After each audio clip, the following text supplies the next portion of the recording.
The Cowboys were punched in the mouth by the Buffalo Bills, and in the process, three remaining weaknesses were exposed. And tonight, we will dive into our reaction to the game. So let's go ahead and let's get it, ladies and gentlemen. Here we go.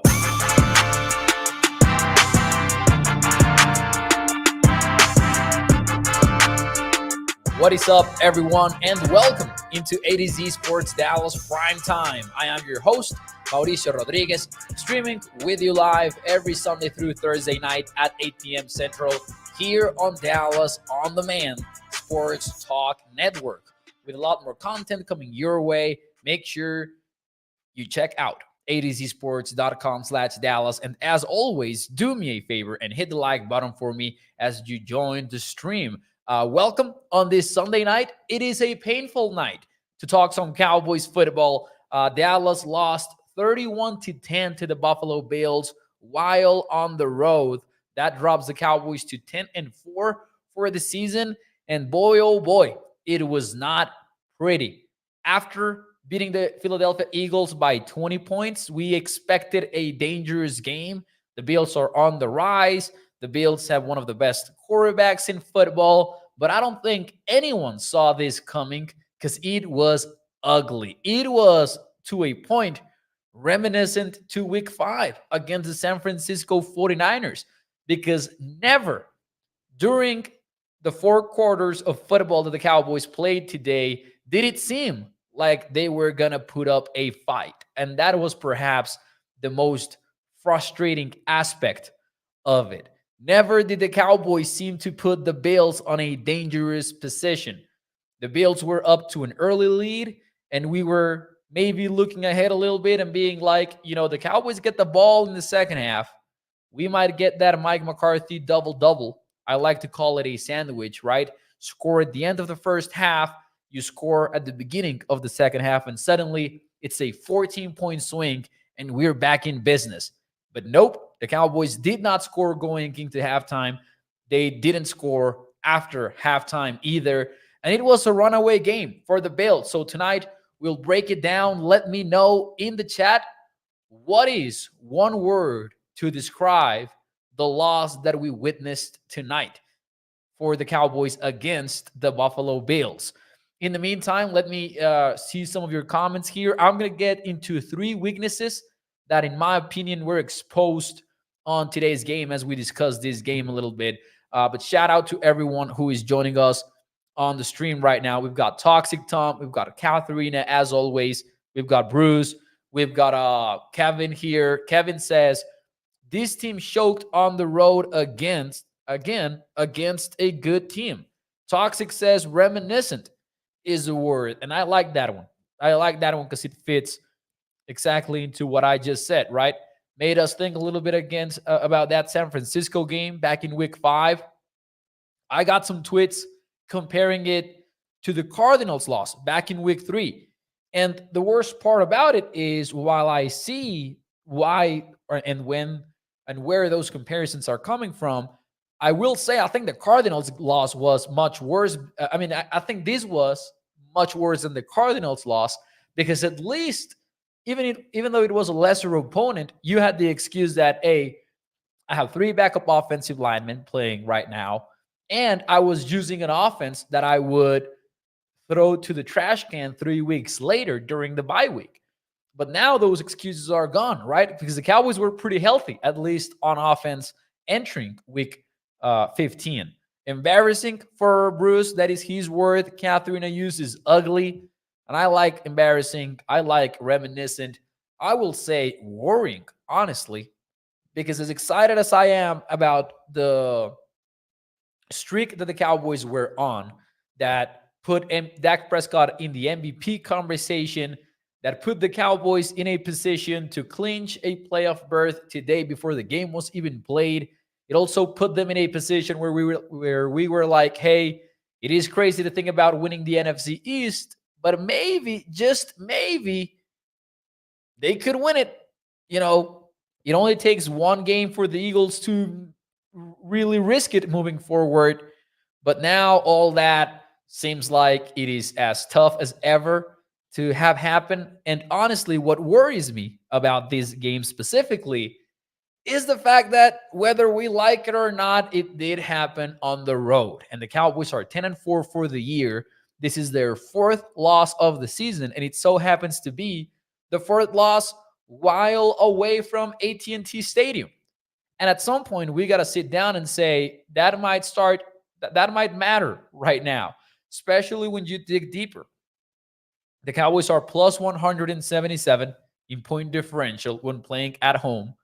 And when they're playing on the road, they are a negative -4. So it's like I don't want to buy into that whole narrative about the Cowboys being good only against bad teams, because I always have thought that, hey, strength of schedule and all that is extremely overrated.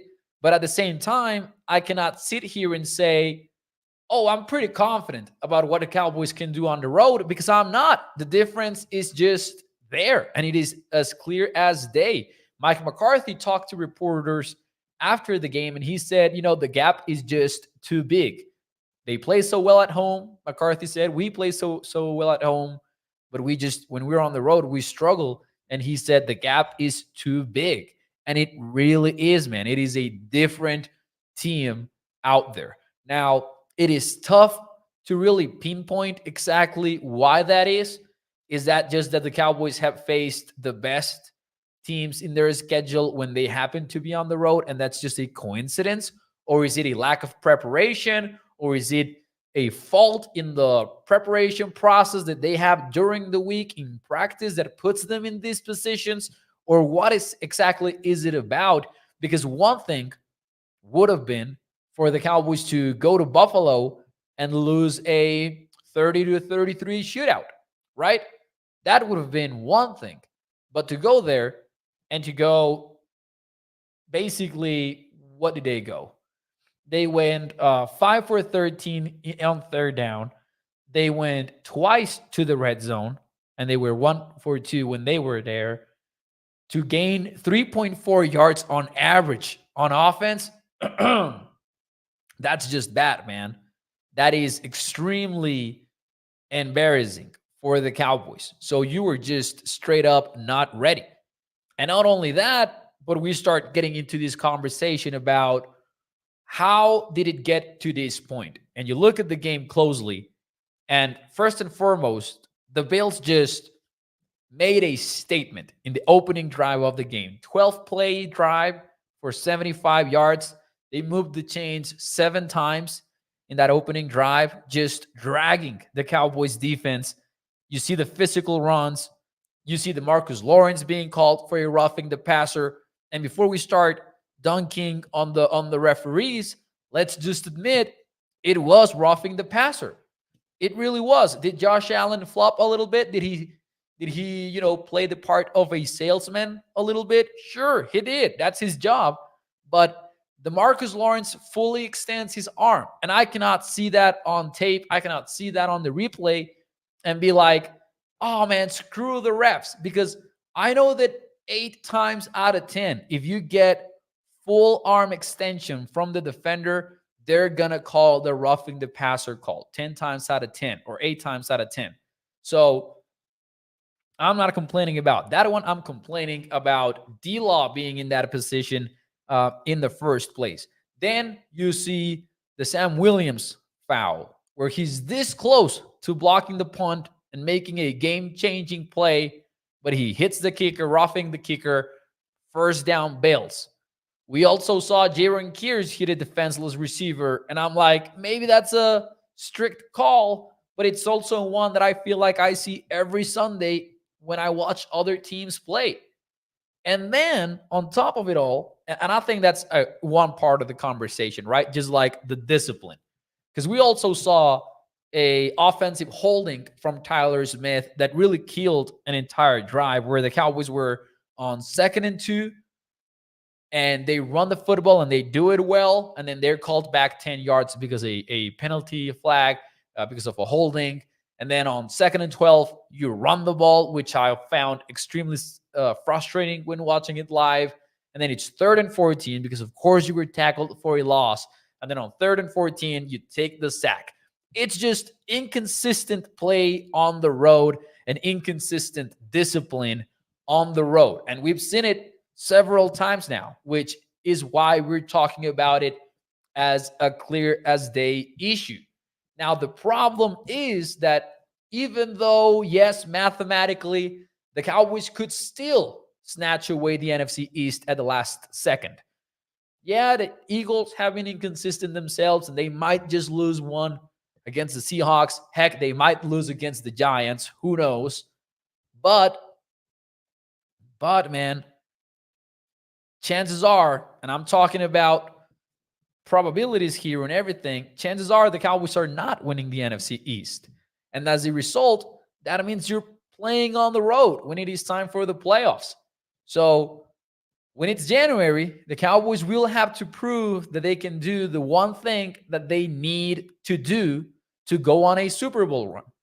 And so far, they just haven't done it. They haven't done the thing.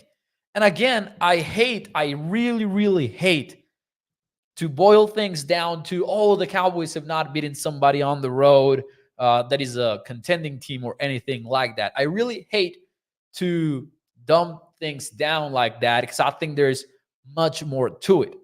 But at the same time, if we're speaking from a matter of fact point of view, it is true that they haven't done it. They have had 3 wins on the road, and they've happened against the New York Giants, the LA Chargers, and the Carolina Panthers. And those 3 are a whole lot different than the Niners, the Eagles, and the Bills. And that's just the reality of the situation. So I'm not trying to say that they just simply cannot do it, because I think they might be close to doing it, but I'm saying we have not seen it yet. So it's inconsistent play, inconsistent discipline on the road. And then on top of it all, just speaking about tonight's game, why don't you throw the challenge flag? Obviously, when watching on TV, it is much simpler to get pissed about it. But on game day, it is different when maybe the Bills are hurrying to get the snap off, and maybe the staff that is in charge of replay does not get a chance to get a clear look at it. And maybe the Cowboys have like this set of rules in-house where it's like we're not throwing the challenge flag unless we are 110% sure. But I also feel like it's a little bit of a feel thing too for Mike McCarthy, where they're rushing to get the snap off. It's late in the first half, so maybe the timeout is a little bit overrated at that point. And I don't know why you would be saving that challenge flag with that in mind. Just throw the damn challenge flag, right? But the point is here, Sam Williams' call extended a drive that ended up in a touchdown. The Marcus Lawrence call extended a drive for a touchdown. And the turnover non-challenge could have also been a game-changing play. And maybe they don't change the end result, but they don't turn this train into a can't-stop machine that really doesn't give the Cowboys a single shot at winning this game. Because this game was over by halftime, if we're being honest with ourselves. Sure, maybe there was a scenario where the Cowboys scored right out of the gate in the second half, and maybe they got a turnover, and maybe they were back in business out of nowhere. But the reality is, by halftime, the Bills were in a position where, we can we can kick back, relax, and just run the football against this Cowboys team. And we can do it all day long. And lo and behold, that is exactly what they did. Josh Allen, here's Josh Allen's final numbers for the game. 7 completions. Holy smokes, man. 7 completions out of 15 attempts. And that was good for 94 yards and a pick. The guy threw 15 passes. I don't know if you guys saw this, but this was the post-game quote from Josh Allen right at the end of the game. It seems like a joke, honestly, but he said, "I felt like the kid that didn't do anything in the class project and got an A." That's what Josh Allen said, guys, after the game was over. That's just adding insult to injury right there, man. Because the thing is, Josh Allen is exactly right. The Bills just kept rushing the football with James Cook, who had 221 yards total And that to me, it is the second thing that the Cowboys proved is an existing weakness still. And that is this Cowboys defense has yet to prove that they can stop the run. And it's been a recurrent theme here on Primetime when we talked about the weaknesses of the Cowboys midseason, when we've talked about like concerns for the playoffs. It's always pointing out that, hey, Dallas has yet to prove they can stop this.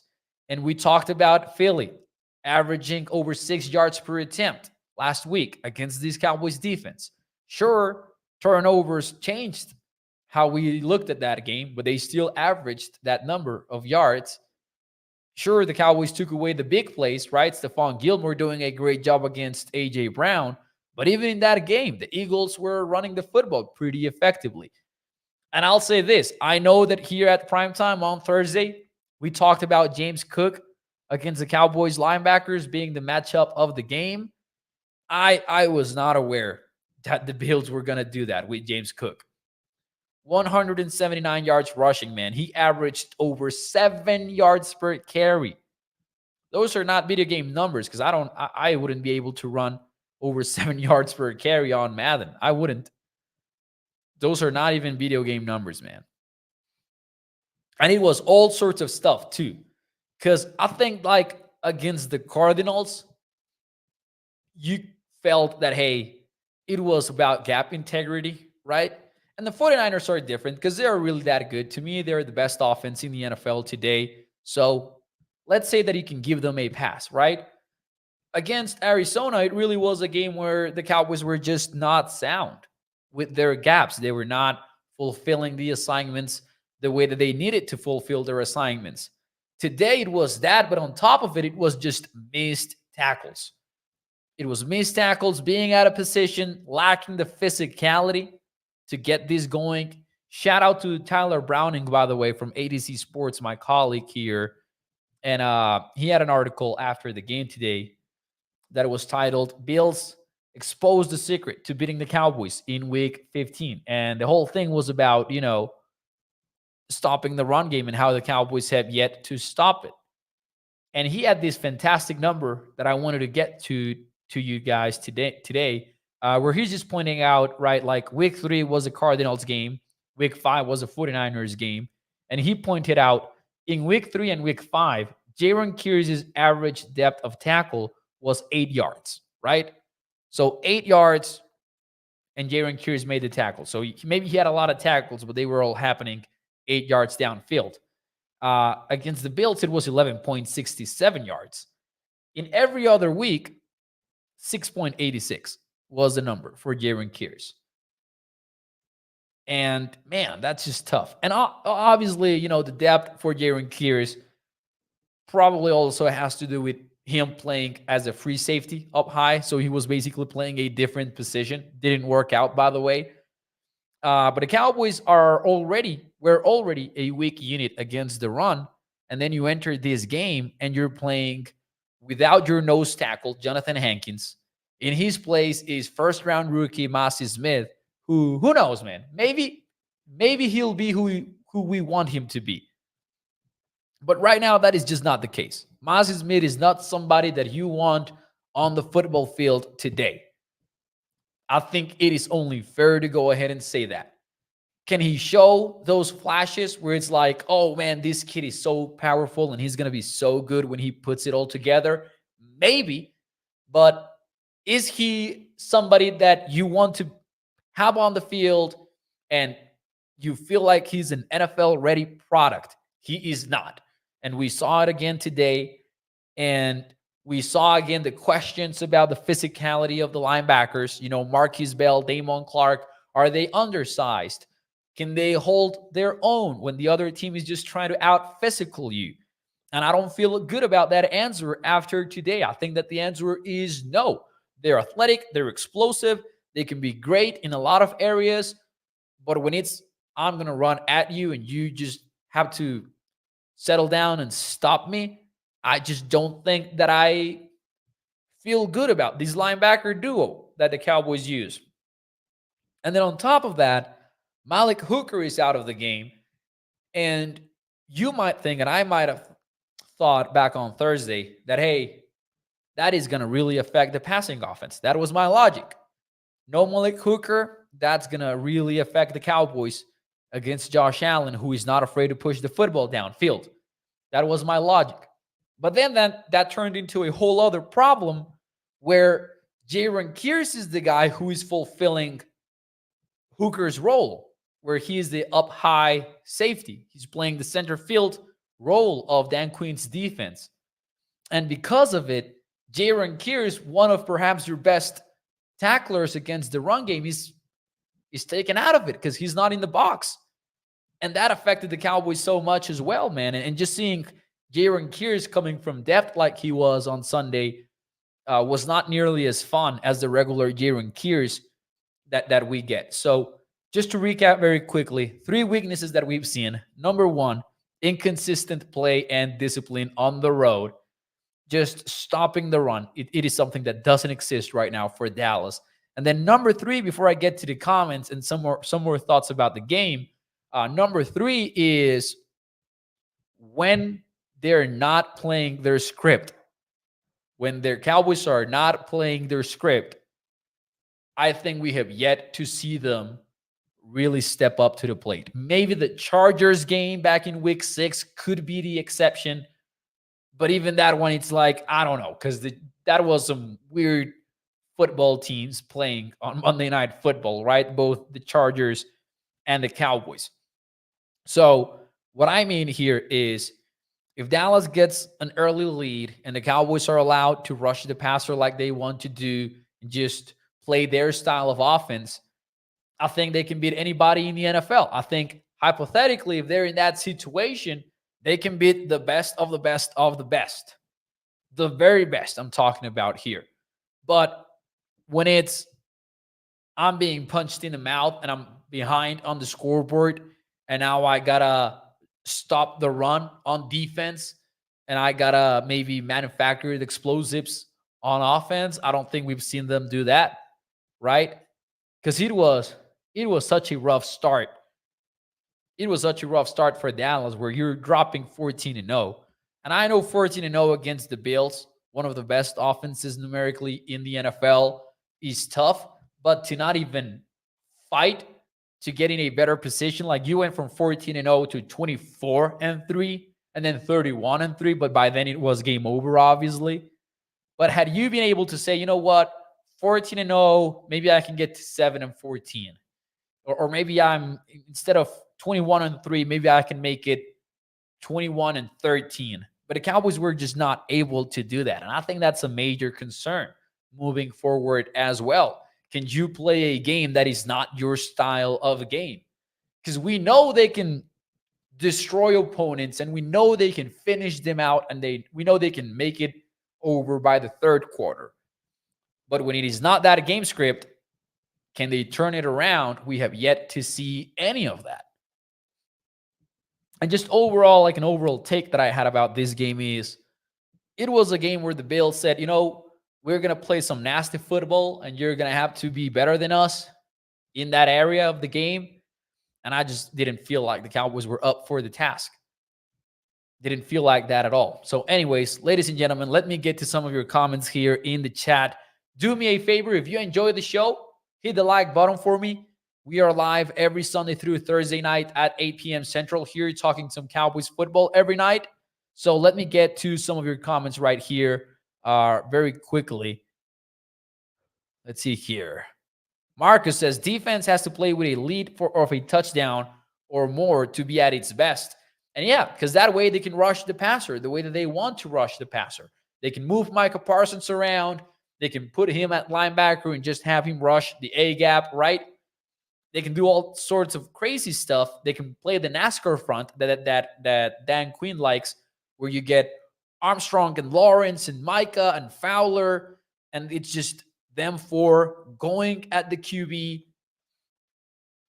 But otherwise, you got to have the heavy guys in there. You got to have Hankins when he's healthy. In this case, Massey Smith and Carl Davis and everyone, right? But man, just tough that we have not seen them do something different when they are behind on the scoreboard. Let's see here. Putting Micah would have been a A1 adjustment today. Micah at linebacker says Justin D. Man, maybe. I don't know. I don't think so. I think that in our minds, Micah is also an all-pro off-ball linebacker, but we have not seen that ever. And I think that's just something that lives in the minds of Cowboys fans. I'm not that high on Micah, the off-ball linebacker, just because I know he hasn't really played the position pretty much since his rookie year. So I'm not sure about any of that. But it is true that the Cowboys linebacker woes were pretty evident today. Gregory says no backfield motion, no Ferguson, no Turpin, no passing to Pollard out of the backfield. And yeah, the Cowboys offense just looked. I would love to see the motion rates and the 3x1 rates once they're out. I'm gonna try to find them for you, and maybe we can discuss them tomorrow. But for Jake Ferguson to go 6 catches and 44 yards, and that's a very misleading number because how many of that was at the end of the game? And just to give you an idea, let me see if I can open the game book for the fourth quarter here. And Jake Ferguson had 4 catches, exactly as we imagined. 4 catches for 36 yards for Jake Ferguson happened in the fourth quarter. So that means Jake went 3 full quarters of football with just 2 catches. And that's after a week of talking about how, oh, the Bills like to use too high coverages and they like to basically take the top off of your offense, and maybe Prescott can find those seam throws over the middle of the field and do all that. But they failed to get him involved at all, right? Just very, very, very, very frustrating. Speaking of the Cowboys offense, man, that protection was not it. And I'm very frustrated about it because last week we talked about the Cowboys going to face the Philadelphia Eagles in week 14 and being able to have all of these answers in pass pro where they had Tolbert helping out and Ferguson and Dowdle and Pollard, and they just had answers for mismatches on the offensive line. I don't know if they didn't prep for any of that against the Bills. Maybe they trusted the offensive line a whole lot, but Dak was under duress all game long. And it's the NFL and it is the Cowboys. So you just know we are about to enter a week where people are just going to be hating on Dak Prescott as much as they can. And I'm not saying that it was a good game from Dak, but I'm also saying I'm not sure how many of these plays Dak had something to work with. Because from the TV copy, at least, it definitely seemed like Dak was under pressure every single time, man. Every single time. Again, doesn't mean that it was a very good game from him, anyways. I can think of some plays that I didn't like. I can think of that third down in enemy territory when he's seemingly looking for Jake Ferguson, but he looks and the old 22 will reveal more, but it looks like he's extremely late to pull the trigger. And Ed Oliver gets his hand on the football, tips it away, and it's almost a pick, but it isn't because the defensive lineman drops it. But it is one of those plays where I'm like, man, I wish Dak would have let it go a little bit earlier. And again, it's one of those games where you get to the third quarter, and I've always said that beatdowns in the NFL have like this compound effect where it's like once you are at a point, once you are at 21-3 or 24-3 in the third quarter, it's only going to get uglier, right? Because you're not playing to your game plan. The opponent is just running the ball. It's just different. So it was a very, very, very weird game to evaluate from that point of view with Dak and the mediocre pass protection that we saw on Sunday. Let's see here, ladies and gentlemen, what else do we have? Katharina says he was there, was nobody open to throw to Mo, says Katharina. And that's something that at least in some plays, I felt the same way when they showed us the back end replay. And it was like, man, who do you throw it to there? But the old 22 will reveal more about all that. Just punched in the mouth in the trenches, punched in the mouth on defense, everywhere, right? Ajaji says, let's be honest, Cowboys aren't going anywhere in the playoffs, not tough enough. And that is a conversation that is definitely worth it because I'm not sure that I'm all the way there, right? I'm not going to say that, hey, I am very confident in the Cowboys going to San Francisco and beating the 49ers because I'm not. And I said back in week 5, it doesn't matter to me if the Cowboys win out. I'm not going to be picking the Cowboys against the Niners in the postseason. But you do get probably, like if you're the number 5 seed in the NFC, you probably are still getting a matchup against whoever wins the NFC South. And chances are they're going to win that one, right? I want to see how the Cowboys look in the next few weeks. Not because the Bills game does not matter, because it does matter and a whole lot, but we've also seen them play some very good football over the last few weeks. Like, it's not like they're out there winning close games every single week. We just saw this team beat the Eagles by 20 last week.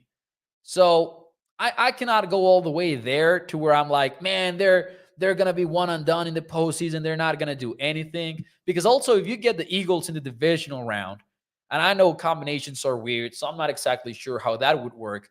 But let's say you get Philly in the divisional round. Man, I could see myself feeling confident about Dallas matching up very favorably against the Eagles, if I'm being honest with you, right? It's a team that we know the Cowboys can move the ball against. Is different than San Francisco, where it's like every time that we face them, it's a very bad result. With Philly, it's like, man, even when they lost in week 9, we saw the Cowboys offense be on fire against it. So I'm just saying, I think going all the way there to where we're like, man, they're not going anywhere is a little bit too much. But this was definitely a concerning game in the sense that you got to go on the road in the playoffs if you're the Cowboys, unless something drastic happens and they end up winning the NFC East, which I find very unlikely, even with the question marks that we have about the Eagles team that is seemingly panicking right now with some of the stuff that we've seen from them this week, including a change at defensive play caller, which happened today, by the way, in case some of you missed that development. Isidro says, if Philly loses tomorrow, then the 49ers have a ticket to the conference finals. Man, I got to be honest.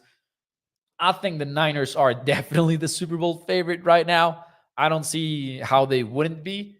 That is not to say that they're not beatable, but they're definitely one of the most consistent team, I believe, right now in the NFL.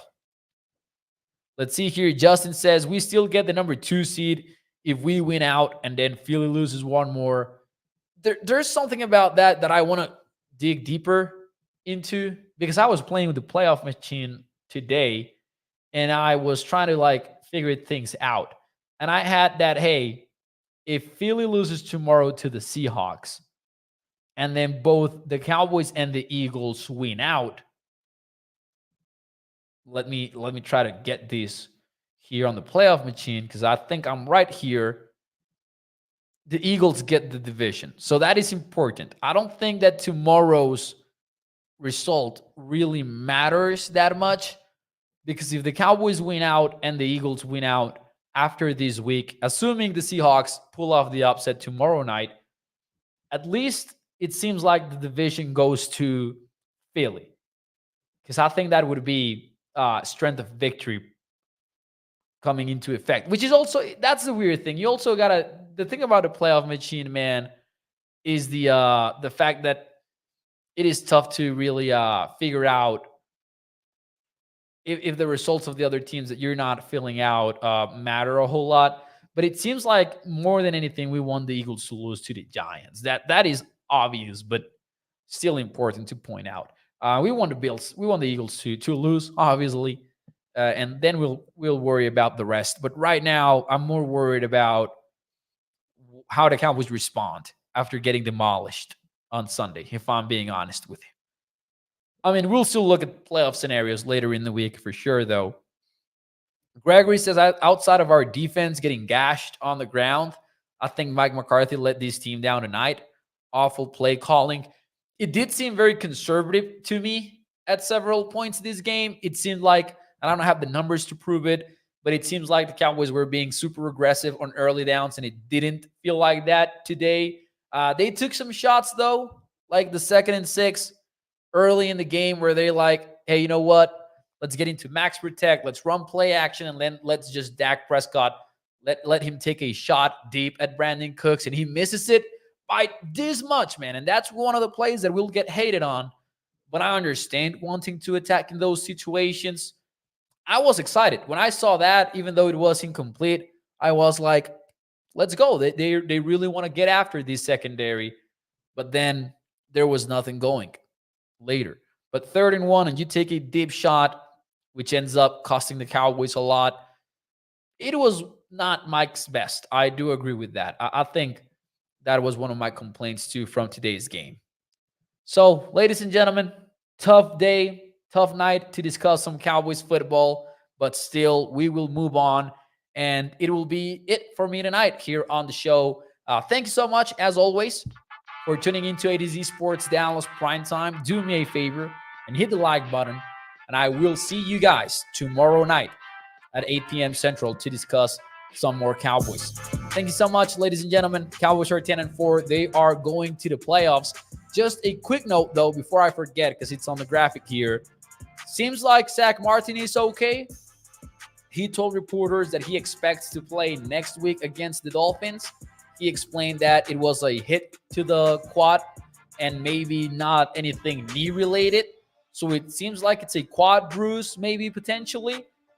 But McCarthy and Martin were very optimistic after the game, explaining that it wasn't a big deal. And on top of that, man, the Cowboys have their ticket to the playoffs. So that's good. I'll see you tomorrow night, ladies and gentlemen. Thank you so much, and bye-bye.